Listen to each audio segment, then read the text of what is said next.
चलिए देखिए, नाम है सावित्रीबाई फुले।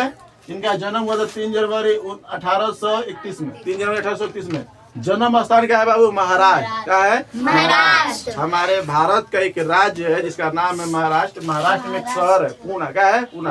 अब पूना के सतारा में, पूना के सतारा जिला में हुआ था। गांव का नाम था नया गांव। क्या नाम था? नया गांव। वहीं पर इनका जन्म हुआ था। किनका नाम? किनका? अब देखो ध्यान से बाबू, जाति पूछेगा बाबू। देखिए देखो बाबू, इसका जाति पूछेगा तो जाति ये देखिए इधर से बोर्ड पे, तो जाति पूछेगा तो इनका नाम पता है जाति किससे थे? माली। क्या नाम है? माली। माली जाति। माली समझते हो बाबू? माली उसको कहा जाता है जो फूल तोड़ उड़ के चाहे फूल बगीचा में माला वाला बेचती रहती है। ठीक है? अच्छा, इसलिए ना फूले लिख लिए हैं। हाँ, फूल से समझ जाओ कि फूल है। ठीक है? तो माली को जो फूल संबंधित काम करती है, फूल उगाना, फूल बेचना, फूल को देख रेख करना, कौन करती है? माली। इनके माता के नाम देखो बाबू, इनके माता के नाम और पिता के नाम। माता और माता देखो, माता के नाम था लक्ष्मीबाई। क्या नाम था?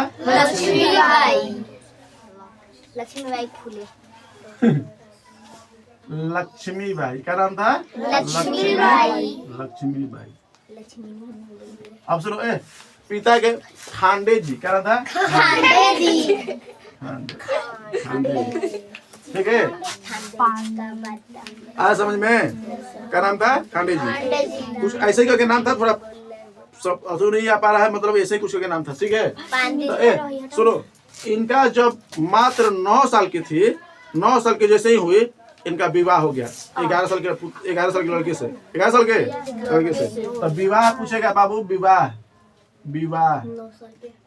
विवाह कब हुआ बाबू? 9 साल पर। कितने साल पे? 9 साल पर। किसके साथ बाबू? किसके साथ? ज्योति। सुनो, ज्योति राव। हंसने वाली बात नहीं कर रहा, हंस रहे हो। ज्योतिराव फुले। ज्योतिराव ये पुरुष थे, ये मात्र 11 साल के थे, 9 साल की थी तो विवाह हो गया। क्या हो गया? विवाह होने से पहले 6 साल की थी तो उसी गांव के ये भी थे और उसी गांव के क्या ये भी थी। तो दोनों का ना कि कभी खेत में जाते थे, गांव रहबे करता था, तो खेत में जाने से मुलाकात होता था। तो उनको ये मतलब पढ़े लिखे थे, क्योंकि जमीन इनके पिताजी थे, इनके दादा परदादा कि अंग्रेजों के जमींदारी करते थे। अंग्रेजों से लेन देन प्रक्रिया होता था, तो जिसको इनको पढ़ने के लिए अच्छा सिक्का मिल गया, कल उपलब्धियां मिल गई, पढ़ने के लिए मौका मिल गया। पर ये इनको पढ़ने के लिए मौका नहीं मिला, जिसके वजह से सुनो, इनको पढ़ने के लिए मौका नहीं मिला तो इनका की ना कि ये थी, तो इनसे मिलने लगी और मिलकर सलेट लेके जाती थी। और इनको हमेशा ये सावित्रीबाई फुले को ये हमेशा सलेट पे बताती थे कि ये ऐसे लिखो, ऐसे लिखो। फिर लास्ट में 9 साल की हुई तो जाके इनसे विवाह भी कर लिए। क्या कर लिए? विवाह। इनके माता पिता के सहमति से। ये नहीं कि ऐसे नहीं, माता पिता की सहमति से। पहले बाल विवाह ही होता था।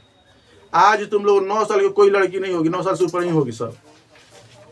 आज देखो, सोचो, इमेजिन करो कि हम लोग उस टाइम पे होंगे तो कितने छोटे होंगे 9 साल पे। तुम लोग आज देखो 13, 14, 15 जो भी होगा ना, ये जो भी होगी। आज सोचो, तुम लोगों से कम उम्र में विवाह हो गया था, जिसको औरत को क्या समझा जाता होगा उस समय। सोच लो, एक ही चीज समझा जाता है कि लड़की रहेगी तो अगला संतान लाएगी, अगला पीढ़ी लाएगी, अब बाकी अगर जिंदगी में कोई काम ही नहीं है, अगर मानव समाज में कोई काम ही नहीं, स्त्री को इस तरह ट्रीट किया जाता था। आज भले अपने अस्तित्व बना के रखी है स्त्री, सब पढ़ लिख के नौकरी पा रही है, समाज में सुधार कर रही है, समाज को चला रही है, घर परिवार देख रही है। पहले ऐसे महिला को था ही नहीं। पहले महिला को यही चीज समझा जाता था कि लड़की क्या करेगी, कुछ नहीं करेगी, धब्बा है समाज के लिए, गंदा है, जानवरों की तरह ट्रीट करो इसके साथ।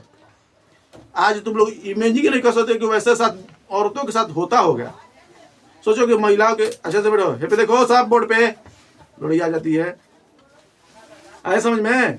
तो सोचो उस तरह उस समाज में रह के, उस समय रह के स्त्रियों को पढ़ाना लिखाना और अपने साथ। सोचो ये बात, और कि जिसके बच्ची रहती थी, जिसके लड़की रहती थी, अगर मान लो कि ये तो पढ़ लिख के थोड़ा सा बड़ी हो गई और बड़ा हो गई, नाम उम होगा, थोड़ा सा बड़े चित्र हो गए, मतलब ये भी शादी ब्याह हो गए, परिवार हुआ, तो ये कही कि देखिए हमको समाज बदलना है। और स्त्रियों का समाज, स्त्री एक ऐसा समाज है बाबू, जब तक ले किसी भी देश में, किसी भी क्षेत्र में, किसी भी जगह अगर स्त्री पढ़ी लिखी नहीं रहेगी, अगर पढ़ी नहीं रहेगी या लिखी नहीं रहेगी, तो देश हर हमेशा भ्रष्ट भ्रष्ट भ्रष्ट ही रहेगा। इसलिए सबसे अधिक पुरुष को भी तो पढ़ना तो चाहिए ही। जितना स्त्री पढ़ती है उतना ही पुरुष के पढ़ाओ, और जितना पुरुष पढ़ता है उतना स्त्री को पढ़ाओ। कोई भेदभाव मत करो, इसलिए समाज आगे बढ़ेगा। जहाँ जहाँ स्त्रियों को पढ़ने के नहीं दिया गया छूट, वहाँ पर आज देखो, आज वैसे स्थिति है, गरीबी और क्या गरीबी और असहाय लोग वहाँ पर है। देहात में जाओगी तो स्त्रियों के आज भी उसी तरह किया जाता है जिस तरह के पहले लोग करते थे। कहीं कहीं ऐसा गांव देखोगे कि मतलब स्त्री के नहीं पढ़ने के बराबर। आज भी कुछ कुछ गांवों में, मोहल्ले में देखा जाता है कि लड़का को प्राइवेट स्कूलों में और लड़की के सरकारी स्कूल में, लड़का के पढ़ने के लिए अच्छा व्यवस्था, लड़कियों के पढ़ने के लिए कोई व्यवस्था नहीं। सोचो, आज भी बहुत सारे ऐसा जगह देखा गया है कि लड़की के साथ ऐसा ट्रीट किया जाता है। लड़का है तो उसको प्राइवेट स्कूल में पढ़ाओ, लड़की है तो उसको सरकारी स्कूल में पढ़ाओ। गांव में ये बहुत अधिकतर देखने को मिलता है। लड़का को पढ़ने के लिए, नौकरी लेने के लिए, बाहर पढ़ने के लिए भेज दो, और लड़की के लिए नहीं। लड़की पास कर दी, गाँव में पढ़ेगी, लिखेगी, ब्याह शादी करवा खत्म कर दो। ऐसा समाज में हम लोग जी रहे हैं और जीते आ रहे थे हम लोग। कुछ बदलाव आया है कि शहरी क्षेत्र में ही सब बदलाव आया है। कुछ स्त्रियों को ऐसा चीज मिल गया, हक मिल गया, जो शिक्षा। विश्व के सबसे पावरफुल यही एक एजुकेशन जिसको नहीं समझ में आया, जिसको एजुकेशन नहीं मिल पाया, समझ जाओ कि उसको क्या बोलते हैं, जो दास बना कर रखोगे तो दासों बन जाएगा। और जो शिक्षा पा ली है, जो शिक्षा पा लिया है, तो दास बन ही नहीं सकता है। दास मतलब नौकर बन ही नहीं सकता है। उसको गुलामी पसंद नहीं होगा। जो अगर औरत पढ़ लेगी, जो औरत आदमी पढ़ लेगा, उसको गुलामी पसंद नहीं आएगा। गुलामी समझते हो? किसी के अंडर में काम करना, किसी के जो कहेगा, जो कहेगा, किसी के अंडर में काम करना, कब्जा में काम करना, काम पसंद नहीं रहेगा। तुम लोग अगर पढ़ लिख लोगी ना, तो तुमको भी अपना हैसियत मालूम चलेगा, नहीं हमारा औकात क्या है, हम लोग का लेवल क्या है। आज तुम लोग समझो, समझ में रहा है? नहीं तो आज से करीबन 100 साल 200 साल पहले स्त्रियों का यही दशा था। ना पढ़ने का मौका, ना लिखने का मौका। घर में एक माँ बाप भी समझ गए थे कि ये समाज को कल्याण नहीं कर सकती स्त्रियां।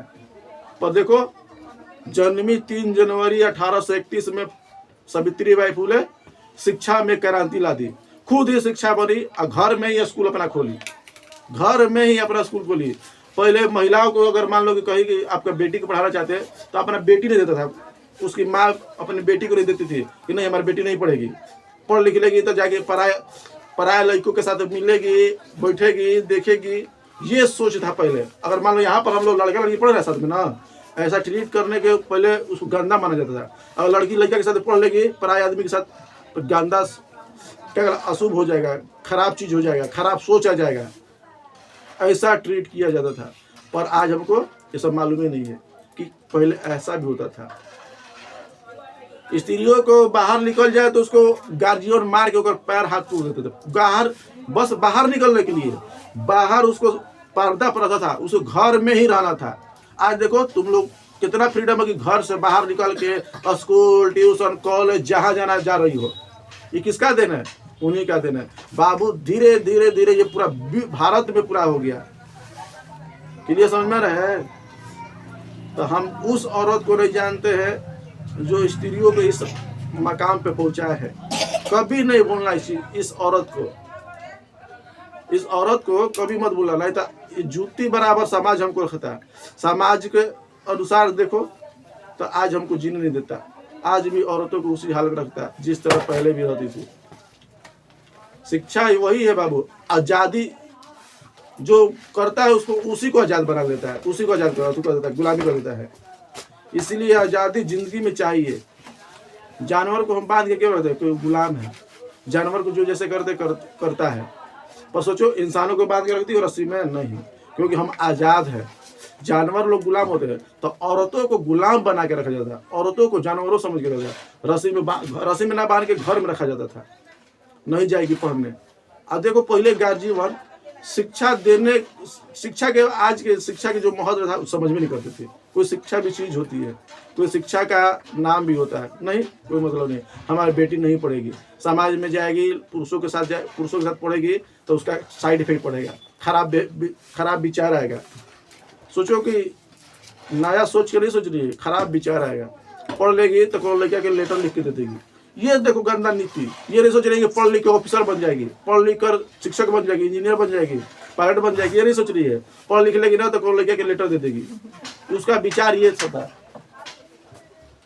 वीडियो रोको, नीचे वाला वीडियो